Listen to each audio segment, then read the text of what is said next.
मैं कक्षा 10 हिंदी का दूसरा चैप्टर शुरू कर रहा हूँ। दूसरा चैप्टर है ममता, जिसके लेखक हैं जयशंकर प्रसाद जी। मैं आज इनके जीवन परिचय पर संक्षिप्त प्रकाश डाल रहा हूँ। प्रसाद जी का जन्म काशी के एक सुप्रसिद्ध वैश्य परिवार में सन 1890 ईस्वी में हुआ था।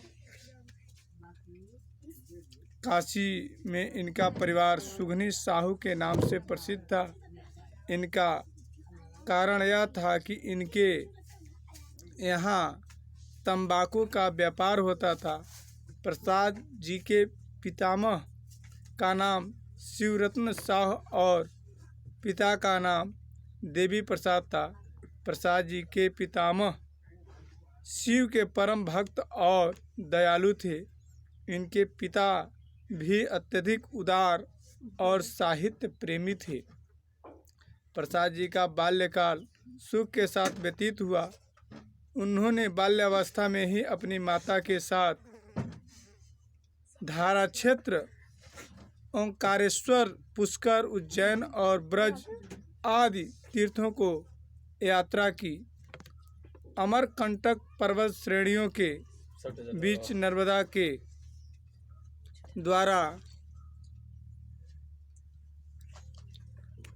के द्वारा भी उनको यात्रा की। यात्रा से लौटने के पश्चात प्रसाद जी के पिता का स्वर्गवास हो गया। पिता की मृत्यु के 4 वर्ष पश्चात उनकी माता भी उन्हें संसार में अकेला छोड़कर चल बसी।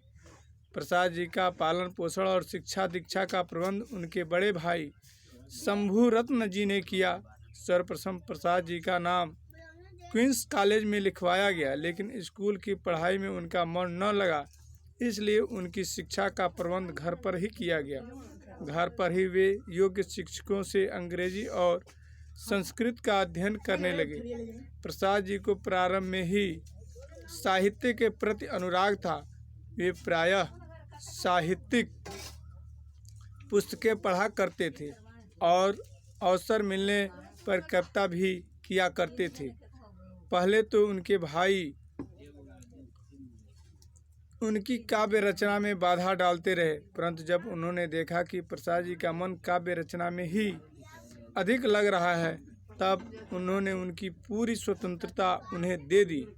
प्रसाद जी स्वतंत्र रूप से काव्य रचना के मार्ग पर बढ़ने लगे और इन्हीं दिनों भाई शंभू रत्न जी का स्वर्गवास हो गया। इससे प्रसाद जी के हृदय को गहरा आघात, इनकी आर्थिक स्थिति बिगड़ गई तथा व्यापार भी समाप्त हो गया। पिताजी के समय से ही उन पर ऋण भार चला आ रहा था। ऋण से मुक्त पाने के लिए उन्होंने अपनी संपूर्ण पैतृक संपत्ति बेच दी। इससे ऋण के भार से उन्हें मुक्ति तो मिल गई, परंतु उनके जीवन संघर्षों और झंझावातों में चक्कर में खाता रहा। यद्यपि प्रसाद जी बड़े संयमी थे, उन्होंने संघर्ष और चिंताओं के कारण उनका स्वास्थ्य खराब हो गया। उन्हें यक्ष्मा रोग ने धर दबोचा। इस रोग से मुक्ति पाने के लिए उन्होंने पूरी कोशिश की, परंतु सन 1937 ईस्वी की 15 नवंबर को रोग ने उन्हें शरीर पर अपना पूर्ण अधिकार कर लिया और वे सदा के लिए इस संसार में विदा हो गए। प्रसाद युग का सूत्रपात हुआ। विषय वस्तु एवं शिल्प की दृष्टि से उन्हें नाटक को नवीन दिशा दी। भारतीय संस्कृति अगला मैं वीडियो में प्रस्तुत करूंगा। धन्यवाद।